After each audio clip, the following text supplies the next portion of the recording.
মুখোশের আড়ালে প্রথম আলো ডেইলি স্টারের আসল চেহারা। প্রথম আলো ডেইলি স্টার হলো দেশ বিরোধী, গণতন্ত্র বিরোধী, যারা সবসময় দেশে বিরাজনীতিকরণের পক্ষে। যখনই তারা সুযোগ পায় তখনই বাংলাদেশের বিরুদ্ধে অবস্থান নেয়। সাম্প্রতিক সময়ে ডেইলি স্টারের ভূমিকা তার প্রমাণ।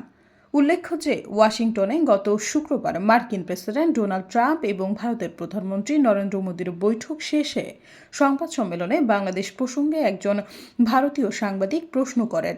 এই প্রশ্নের উত্তরে মার্কিন প্রেসিডেন্ট যা বললেন তা সম্পূর্ণ বিকৃত করে প্রকাশ করল দেশের ইংরেজি দৈনিক দ্য ডেইলি স্টার।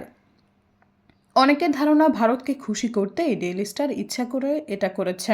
ট্রাম্পের কাছে ভারতীয় ওই সাংবাদিক প্রশ্ন করেছিলেন যে বাইডেন প্রশাসনের সময় বাংলাদেশে রেজিম চেঞ্জ ইস্যুতে আমেরিকার ডিপ স্টেটের ভূমিকা ছিল।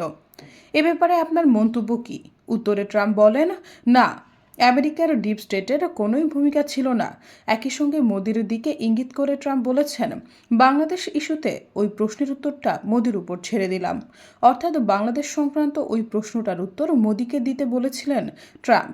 কিন্তু ডেইলি স্টার বাংলা ভার্সনের অনলাইনে শিরোনাম করা হয়, বাংলাদেশের বিষয়গুলো মোদির হাতে ছেড়ে দিচ্ছি ট্রাম্প।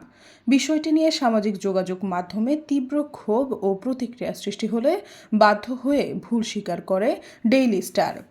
সৈয়দা ফারিয়া, সমযোগ।